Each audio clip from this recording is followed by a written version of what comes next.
Je vais te raconter quelque chose que j'ai découvert dans les montagnes d'Éthiopie, quelque chose qui m'a poursuivi pendant des années, quelque chose qui, lorsque je l'ai compris pour la première fois, m'a fait repenser tout ce que je croyais savoir sur Jésus, sur la résurrection, et sur ce qui s'est réellement passé dans ces jours après qu'il soit sorti du tombeau.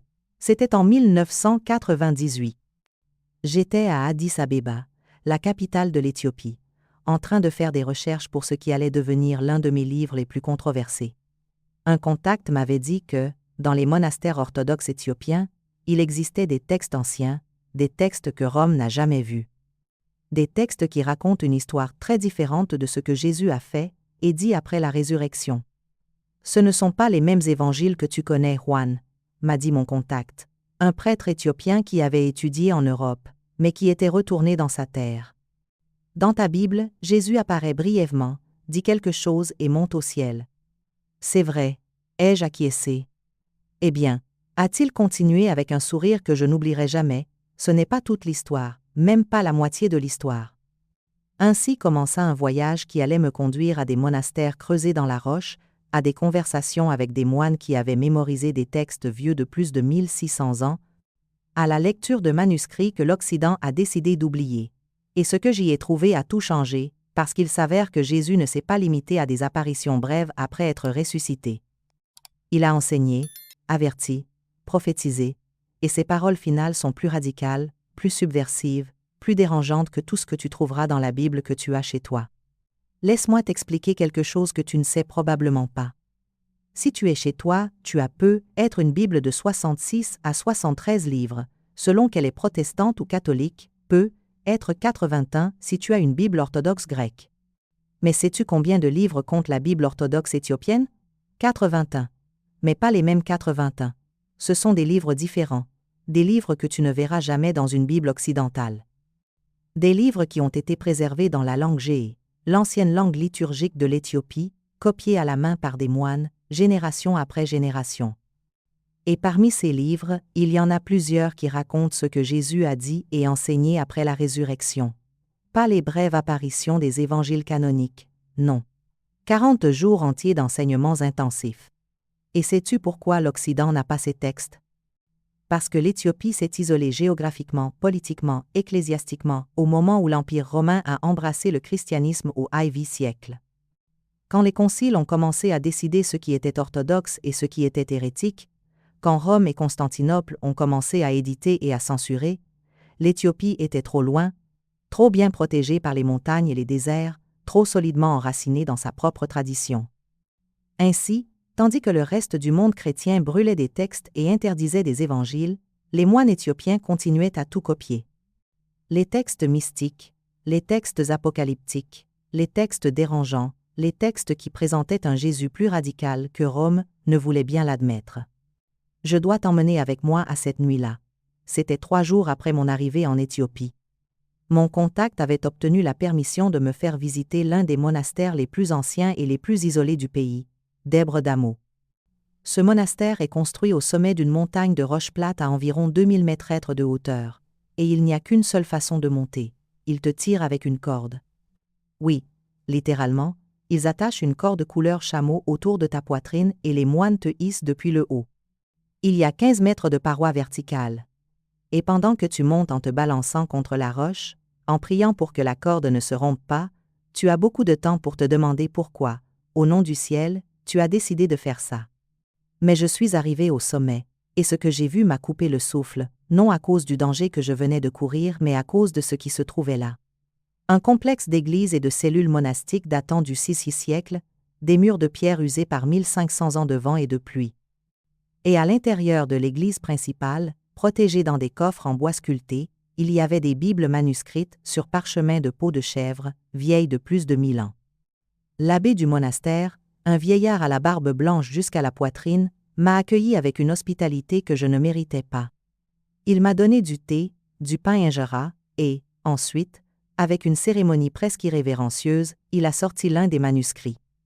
Ceci, m'a-t-il dit dans un anglais étonnamment bon, est le Foi Metsaif Kidan, le livre de l'Alliance.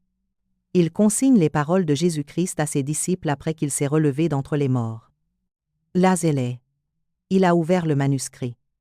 Les pages étaient en G, cette langue ancienne qui ressemble à un mélange d'hébreu et d'arabe, avec des caractères qui ressemblent à de petites œuvres d'art, et il a commencé à traduire. Et ce que j'ai entendu cette nuit-là, à la lueur des bougies de cire d'abeille, au sommet de cette montagne isolée, a changé pour toujours ma compréhension de la résurrection. Dans les évangiles canoniques, ceux qui sont dans nos Bibles, la résurrection est traitée de manière étonnamment brève. Jésus meurt le vendredi, ressuscite le dimanche, apparaît à Marie-Madeleine, apparaît aux disciples au Cénacle, apparaît à Thomas, apparaît à quelques disciples sur le chemin d'Emmaüs. Et ensuite, dans les Actes, on nous dit qu'il se présenta vivant, leur en donnant de nombreuses preuves, apparaissant pendant 40 jours et parlant du royaume de Dieu. 40 jours. Mais ce qu'il a dit durant ces 40 jours, ce qu'il a enseigné, de quoi il a parlé, les évangiles canoniques n'en disent presque rien. C'est l'un des silences les plus étranges de toute la Bible. Jésus, après l'événement le plus important de l'histoire chrétienne, après avoir vaincu la mort elle-même, a 40 jours pour enseigner ses disciples, 40 jours pour préparer ceux qui fonderont son Église. Et nos Bibles y consacrent quoi? Un paragraphe ou deux, tout au plus. Ça n'a pas de sens. À moins que ce qu'il a dit ait été consigné, mais que quelqu'un ait décidé que nous ne devrions pas le lire. Et c'est précisément ce que j'ai découvert en Éthiopie. Tandis que l'abbé traduisait, je prenais des notes phonétiquement. Ma main avait du mal à suivre le rythme de ce que j'entendais. Selon le livre de l'Alliance, après la résurrection, Jésus n'est pas apparu seulement pour démontrer qu'il était vivant. Il est apparu comme roi, comme Seigneur du ciel et de la terre, avec une autorité qu'il n'avait jamais manifestée auparavant. Les premières paroles qu'il prononce sont celles-ci. « J'ai vaincu. La mort est vaincue. Le pouvoir de l'ennemi est brisé. Et maintenant, je vous dis, allez par tout le monde, mais non comme des conquérants avec l'épée. Allez avec le feu du Saint-Esprit. Ce feu est plus puissant que toutes les armées de la terre. » Et là, il y a quelque chose de radicalement différent. Ce n'est pas le Jésus doux et tendre des images d'église, c'est un conquérant spirituel, un révolutionnaire. Mais ensuite, il dit quelque chose d'encore plus troublant. « Je vous avertis, parce que je vous aime. Viendra un temps où mes propres paroles seront corrompues. Beaucoup prêcheront en mon nom, mais peu porteront ma vérité. Ils construiront des temples d'or et de pierre, mais négligeront le temple de l'âme. Ils prononceront mon nom dans les rues, mais leurs cœurs seront loin de moi. » Quand j'ai entendu cela, un frisson m'a parcouru le dos. Jésus était en train de prophétiser la corruption de sa propre Église avant même que cette Église n'existe. Et ce n'était pas une prophétie vague, elle était spécifique, détaillée, presque comme s'il avait vu l'avenir et avertissait ses disciples de ce qui allait venir. J'ai demandé à l'abbé. Ceci se trouve dans le manuscrit original, ce n'est pas un ajout postérieur. Il m'a regardé avec ses yeux profonds, presque tristes. Frère Juan, ce manuscrit a plus de 1000 ans, mais il a été copié à partir d'un plus ancien, et celui-là d'un autre encore plus ancien. Cette tradition remonte au 1er siècle, aux disciples des disciples. C'est ce que Jésus a dit, et c'est pourquoi Rome n'en a jamais voulu dans sa Bible. Je dois faire une pause ici pour expliquer quelque chose de crucial. Quand nous parlons de la Bible, nous avons tendance à penser qu'elle a toujours existé telle que nous la connaissons, que dès le début, il y a eu un accord sur quel livre était sacré et quel ne l'était pas. C'est complètement faux.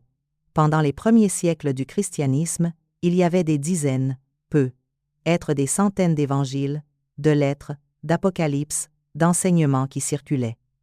Les différentes communautés chrétiennes utilisaient des textes différents. Il n'y avait pas un canon unique. Ce n'est qu'au IVe siècle, lorsque le christianisme est devenu la religion officielle de l'Empire romain, qu'a commencé le processus de canonisation, de décision sur ce qui était inspiré par Dieu et ce qui était apocryphe ou hérétique. Et qui a décidé? Rome, les évêques loyaux à l'Empire, les conciles contrôlés par le pouvoir politique. Et ils ont appliqué 3 critères principaux. Premier critère. Le contrôle politique. Les textes qui remettaient en question l'autorité de la hiérarchie ecclésiastique étaient suspects. Les textes qui promouvaient l'expérience mystique individuelle au-dessus de la médiation sacerdotale étaient dangereux. Deuxième critère. La rationalité gréco-romaine. L'Empire avait adopté le christianisme, mais demeurait culturellement gréco-romain. Il aimait la philosophie, la logique, l'ordre et les textes trop mystiques, trop apocalyptiques, trop orientaux, étaient gênants. Troisième critère, la peur. La peur que, si les gens entendaient les véritables enseignements de Jésus ressuscité, ces enseignements radicaux sur la transformation intérieure, sur la reconnaissance de la corruption future de l'Église, sur la recherche de Dieu directement, sans intermédiaire, ils cesseraient d'obéir à l'Église et commenceraient à suivre Dieu directement.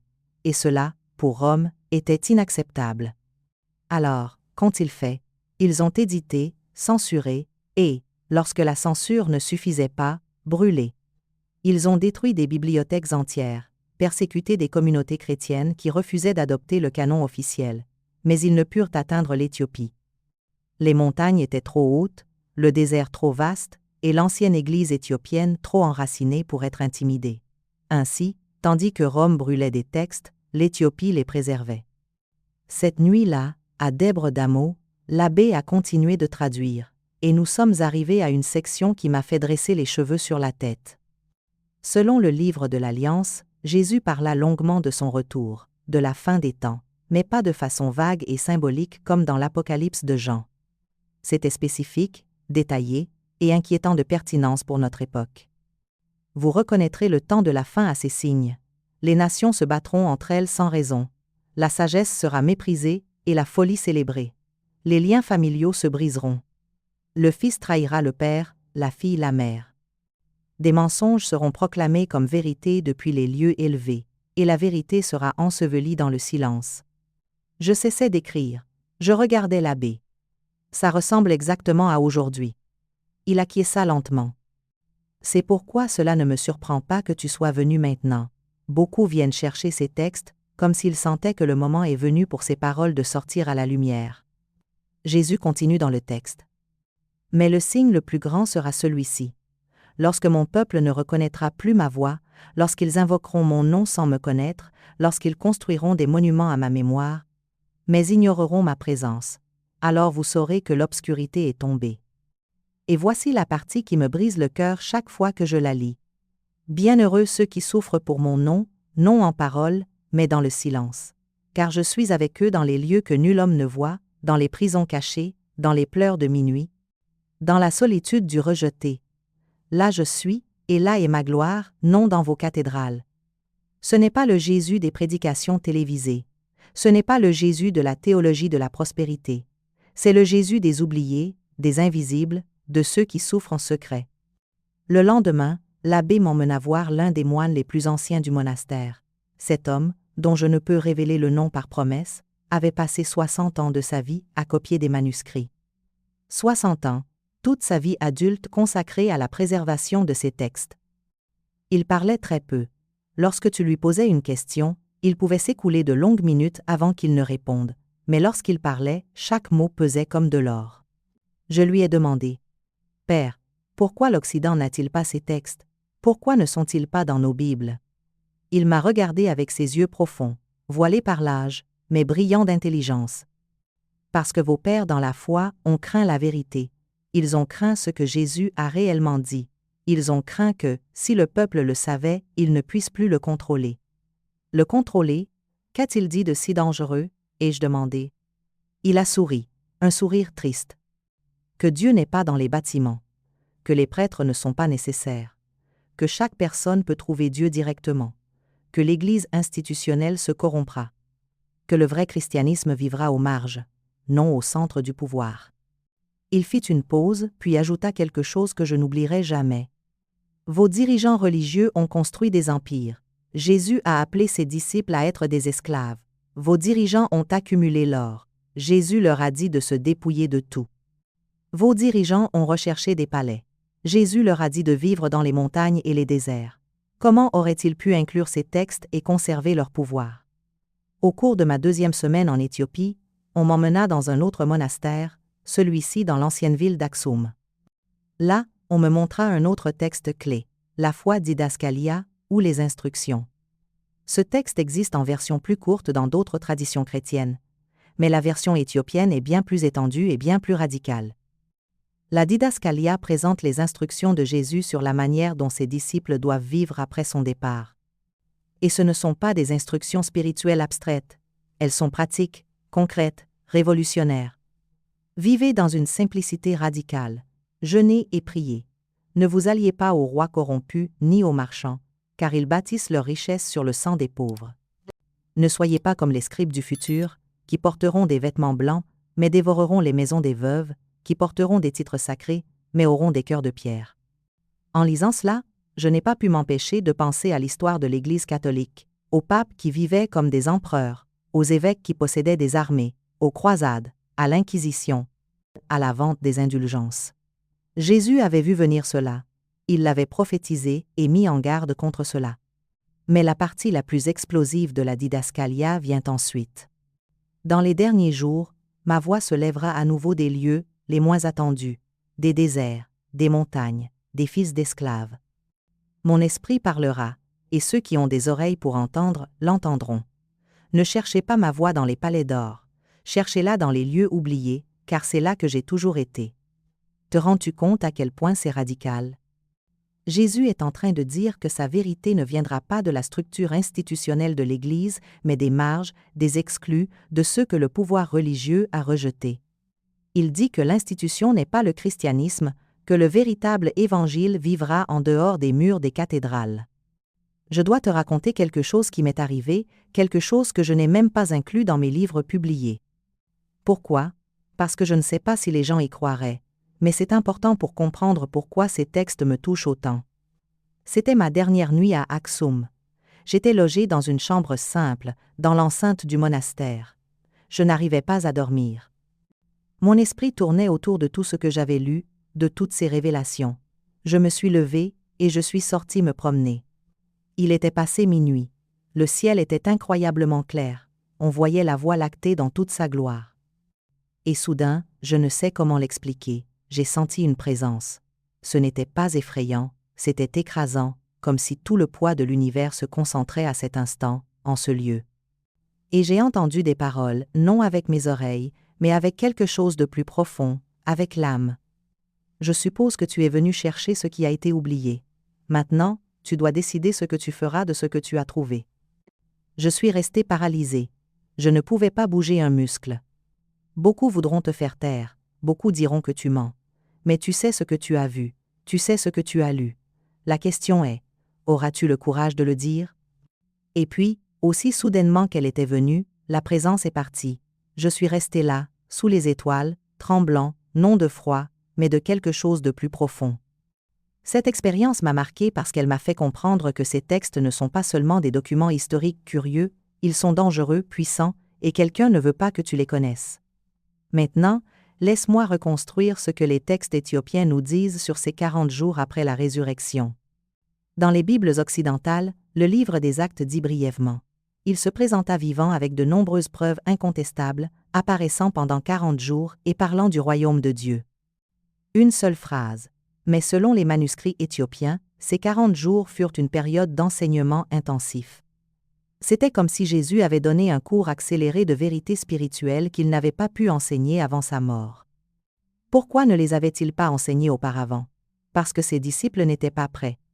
Ils l'écoutaient encore comme un rabbin, un prophète, être le Messie politique qui libérerait Israël.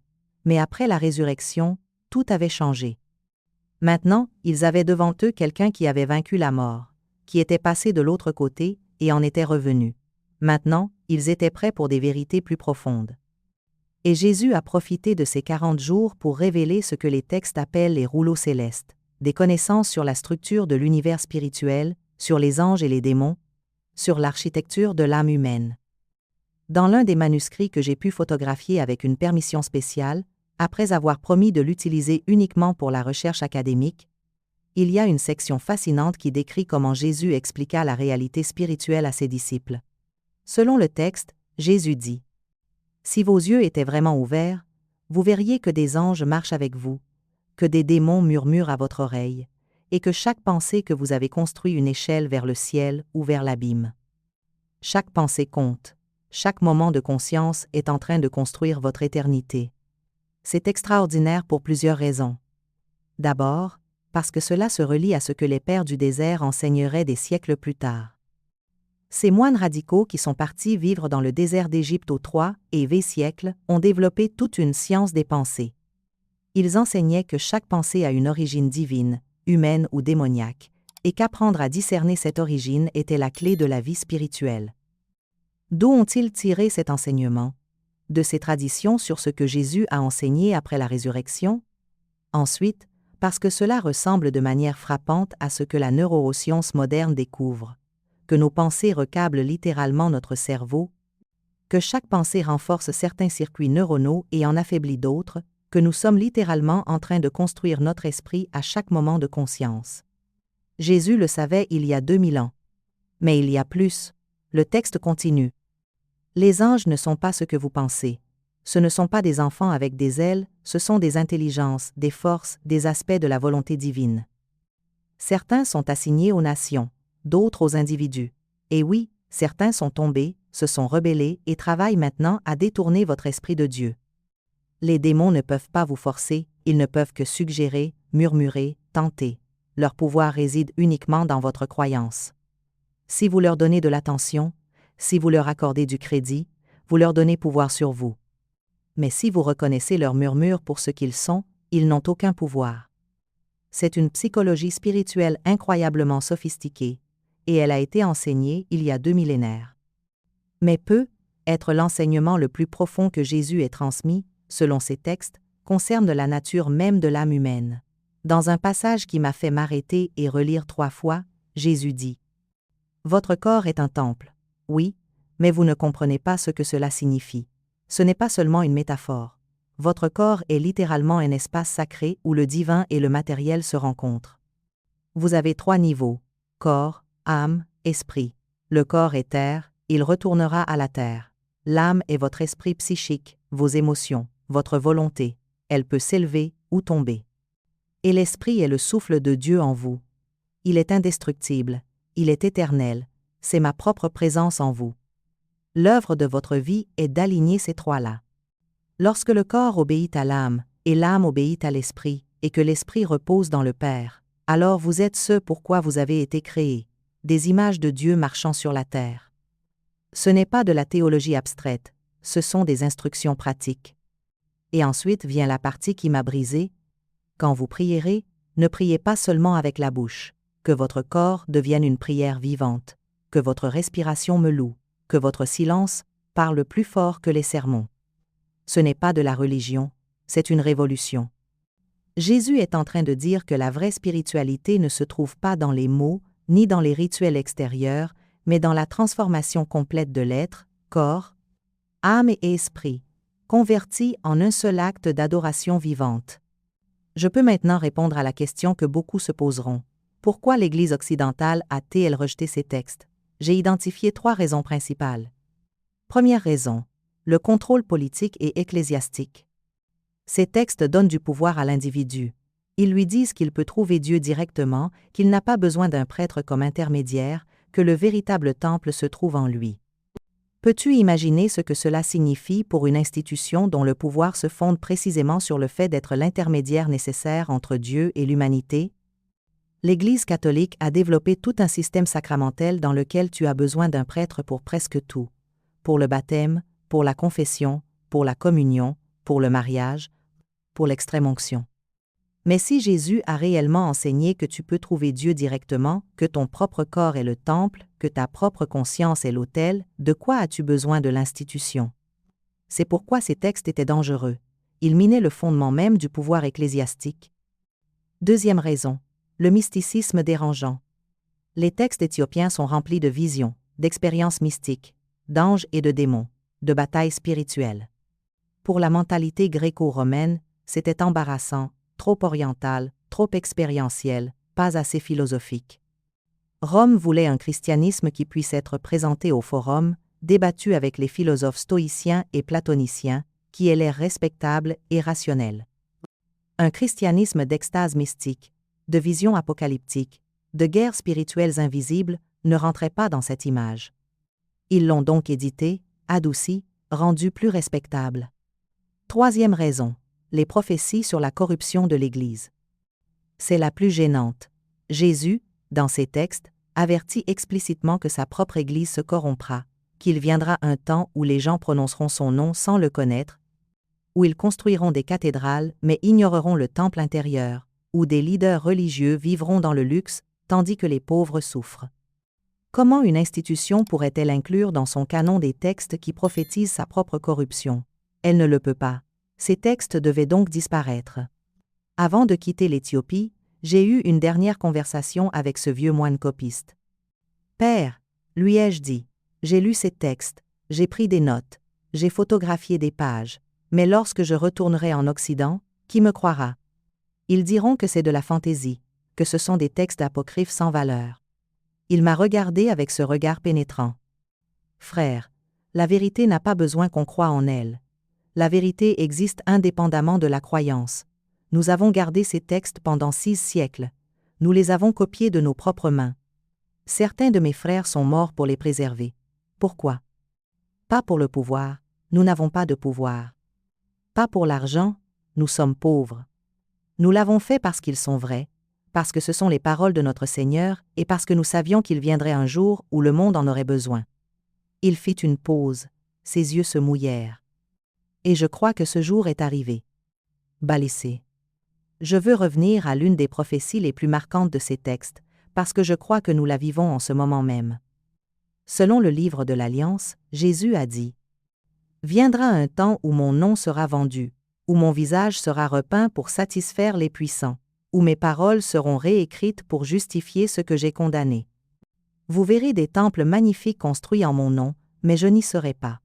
Vous entendrez mon nom sur les lèvres des rois et des présidents, mais ils ne me connaissent pas. Et dans ce temps d'obscurité, ma voix se lèvera des lieux oubliés, des montagnes, des déserts, de ceux qui souffrent en silence, parce que la vérité ne peut pas mourir. Je suis la semence et l'épée, et je reviendrai. » Quand j'ai lu cela pour la première fois, j'ai pensé immédiatement à la façon dont le christianisme a été utilisé dans l'histoire moderne. Utilisé pour justifier le colonialisme, pour bénir des armées, pour accumuler des richesses obscènes, pour construire des empires médiatiques, pour entrer dans la politique et le pouvoir. Jésus de Nazareth, le rabbin itinérant qui n'avait pas où poser la tête, qui mangeait avec les prostituées et les collecteurs d'impôts, qui défiait les autorités religieuses de son temps, ce Jésus a été transformé en produit, en marque, en outil de contrôle. Mais, selon ses textes, il a vu cela venir et a promis que, lorsque la corruption serait totale, lorsque son nom serait complètement prostitué par le pouvoir, sa vraie voix se relèverait à nouveau depuis les marges. Cela m'amène à l'un des enseignements les plus révolutionnaires de ces textes. Dans la didascalia éthiopienne, il y a un passage où Jésus parle directement de l'endroit où se trouvera sa présence dans les derniers jours. « Ne me cherchez pas dans les cathédrales de marbre, ne me cherchez pas dans les programmes de télévision, ne me cherchez pas là où les riches et les puissants invoquent mon nom. Cherchez-moi dans la veuve qui partage sa dernière pièce, dans le prisonnier qui pardonne à ses tortionnaires, dans l'enfant réfugié qui chante encore des louanges, dans le malade en phase terminale qui trouve la paix, dans le dépendant qui lutte pour se relever encore une fois. Là je suis. Chez les brisés, les oubliés, ceux que le monde méprise. » Puis il ajoute quelque chose qui me brise chaque fois que je le lis. « Et de ces lieux, de ces personnes, viendra le renouveau, non des séminaires, non des conciles, mais des cœurs brisés qui se confient encore en moi. » Cela renverse complètement la structure de pouvoir du christianisme institutionnel. L'Église dit « La vérité vient de nous, de la hiérarchie, des théologiens diplômés, des conciles officiels. » Jésus, dans ses textes, dit « Non, la vérité vient d'en bas, des petits, des oubliés, de ceux qui souffrent et qui aiment malgré tout. » Pendant mon séjour en Éthiopie, quelque chose m'a profondément marqué, voir à quel point le christianisme éthiopien est différent. Ce n'est pas le christianisme rationalisé ou domestiqué que nous connaissons en Occident. Il est sauvage, mystique, intense. Les moines jeûnent d'une manière que nous considérerions extrême. Certains ne mangent qu'une fois par jour, d'autres seulement tous les 2 jours. Pendant le carême, ils ne mangent ni ne boivent rien avant le coucher du soleil. Ils prient pendant des heures. J'ai vu des offices religieux qui durent de avant l'aube jusqu'à après-midi, 4, 5, 6 heures de prière continue, de chant, de lecture. Ils croient littéralement aux anges et aux démons, à la bataille spirituelle, au fait que le monde invisible est aussi réel que le visible. Et ils traitent leurs manuscrits anciens avec une révérence presque indescriptible, comme s'il s'agissait de portails vers le sacré, comme si les mots sur ces pages de parchemin avaient un pouvoir réel, ce qui, pour eux, est le cas. J'ai compris que c'est cela que le christianisme était avant que Rome ne le domestique, avant que les conciles ne le systématisent, avant que les théologiens ne le rationalisent. Une religion d'expérience directe, de transformation radicale, de rencontre personnelle avec le divin. Et c'est précisément ce que ces textes enseignent. Il y a une section dans les textes éthiopiens qui m'a particulièrement touché, celle sur la prière. Jésus, selon ses manuscrits, n'a pas enseigné la prière comme un exercice mental ou verbal. Il l'a enseignée comme quelque chose qui implique tout l'être. Quand vous priez, dit-il, ne pensez pas que c'est seulement votre esprit qui parle à Dieu. Votre corps prie, votre respiration prie, votre silence prie. Apprenez à faire taire l'esprit, à apaiser le bruit intérieur, et dans ce silence vous entendrez ma voix, non avec vos oreilles, mais avec quelque chose de plus profond. Car je parle dans le silence, je parle dans la quiétude, je parle dans l'espace entre vos pensées. Dena, c'est de la méditation contemplative, la tradition des moines orthodoxes orientaux. C'est quelque chose que le christianisme occidental a presque entièrement perdu. Puis Jésus donne des instructions spécifiques. Asseyez-vous en silence, respirez profondément. À chaque respiration, dites dans votre cœur, « Seigneur Jésus-Christ, aie pitié de moi. » Ne soyez pas pressés, allez avec calme, laissez les paroles s'enfoncer dans votre être. Au début, votre esprit vagabondera, des pensées viendront comme des oiseaux, laissez-les partir. Ne luttez pas contre elles. Revenez simplement à la respiration, revenez aux paroles. Et après longtemps, peut être des jours, peut être des mois, peut être des années, quelque chose changera. Les paroles commenceront à se dire toutes seules, sans effort, comme une source qui jaillit de l'intérieur. Et alors, vous saurez que ce n'est plus vous qui priez, c'est mon esprit qui prie en vous. C'est extraordinairement semblable à la prière du cœur de la tradition hésychaste, et selon ces textes, cela vient directement de Jésus ressuscité. Quand je suis retourné en Espagne après ce voyage, je ne savais pas quoi faire de tout ce que j'avais découvert.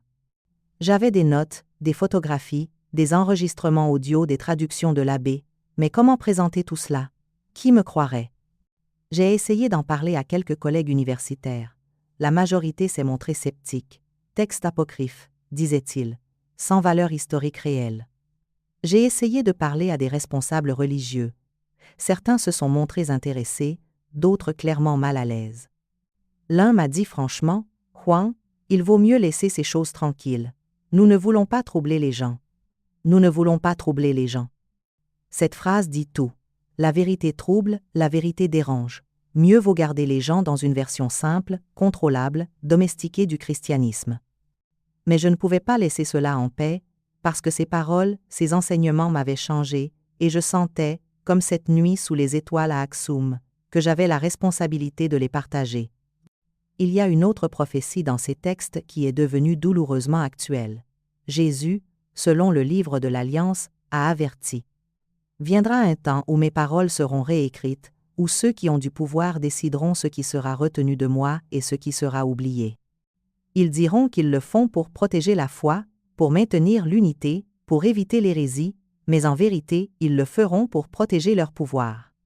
Car mes paroles, les véritables, sont un feu, et le feu ne peut pas être contrôlé. Quand j'ai lu cela, j'ai pensé immédiatement au concile œcuménique, à Nicée, à Chalcédoine, à tous ces moments où des hommes dotés de pouvoir politique ont décidé ce qui était orthodoxe et ce qui était hérétique. Ont-ils décidé sur la base de la vérité, ou sur la base de ce qui était commode pour le pouvoir? L'histoire suggère la deuxième option. Arius, par exemple, fut condamné comme hérétique à Nicée. Pourquoi? Non parce que ses idées étaient évidemment fausses, mais parce qu'elles ne s'accordaient pas avec la théologie que l'empereur Constantin voulait promouvoir. Les gnostiques furent persécutés et leurs textes brûlés. Pourquoi?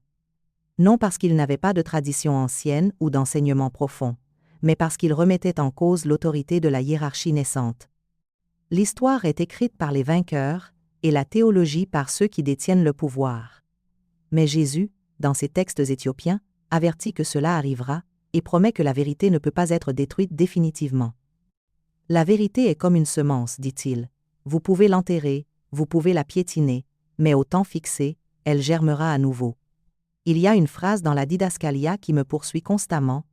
Dans les derniers jours, mon esprit parlera par les fils d'esclaves. Pourquoi les fils d'esclaves? Pourquoi cette phrase précise? Pourquoi pas les pauvres ou les opprimés en général? J'ai posé la question à l'abbé à Axum. Il m'a dit quelque chose qui m'a fait réfléchir pendant des semaines. Frère Juan, sais-tu quel fut l'un des premiers pays à interdire l'esclavage? J'ai secoué la tête. L'Éthiopie. Au même siècle où nous avons adopté le christianisme, l'un de nos premiers actes fut de libérer les esclaves. Parce que nos textes disent que Dieu aime particulièrement ceux qui ont été réduits en esclavage, qu'ils sont, en un sens, plus proches de lui que les libres. Pourquoi? Ai-je demandé. Parce qu'ils connaissent la souffrance, parce qu'ils savent ce que c'est de ne pas avoir de pouvoir, parce que leur seule espérance est Dieu, et c'est pourquoi leurs oreilles sont ouvertes pour l'entendre. Alokon. Il m'a raconté que, selon la tradition éthiopienne, lorsque Jésus parlait des « fils d'esclaves » dans ses enseignements post-résurrection, il prophétisait le christianisme africain. L'Éthiopie n'a jamais été colonisée, mais pendant des siècles elle a été méprisée par le christianisme européen. Africains ignares, disait-on, chrétiens de seconde classe. Mais il se trouve que ce sont eux, les méprisés, qui ont préservé les enseignements les plus purs. Et maintenant, au XXe siècle, tandis que le christianisme européen s'effondre, le christianisme africain explose exactement comme Jésus l'avait prophétisé. Je sais que beaucoup de lecteurs demanderont « Ces textes sont-ils vraiment anciens, ou bien des inventions médiévales ?» Laisse-moi te donner les faits. Les manuscrits les plus anciens existants du canon éthiopien datent du XIVe siècle, mais l'analyse linguistique du jet utilisé montre que les textes sont des traductions d'originaux bien plus anciens, probablement des siècles 4 à 6 à 6. Nous savons que l'Église éthiopienne fut fondée au IVe siècle, selon la tradition par Frumens, un missionnaire syrien, mais il existe aussi des indices de communautés chrétiennes antérieures, peut être dès le 2 ou 3 siècles. L'Éthiopie avait des contacts avec le monde judéo-chrétien par le commerce de la mer Rouge. Le royaume d'Aksum était une puissance commerciale et la tradition éthiopienne affirme que sa lignée royale descend du roi Salomon et de la reine de Saba. Point important. Lorsque le christianisme est arrivé en Éthiopie, il ne venait pas de Rome, mais de l'Orient, de la Syrie, de l'Égypte, peut être même de l'Inde. Et ces communautés chrétiennes orientales avaient des textes différents de ceux que Rome utilisait. Beaucoup des textes apocryphes que nous trouvons en Éthiopie existent aussi en version copte, syriaque, arabe. Ils n'ont pas été inventés en Éthiopie, ils y ont été préservés après avoir disparu ailleurs. Alors, sont-ils anciens? Oui. Sont-ils fiables? C'est une question plus complexe, mais je dirais ceci. Ils sont au moins aussi fiables que les évangiles canoniques.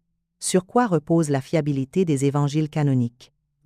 Sur le fait qu'ils ont été acceptés par des conciles au IVe siècle, des conciles contrôlés par le pouvoir politique. Les textes éthiopiens ont la même origine, des communautés chrétiennes primitives qui ont enregistré des traditions orales sur Jésus.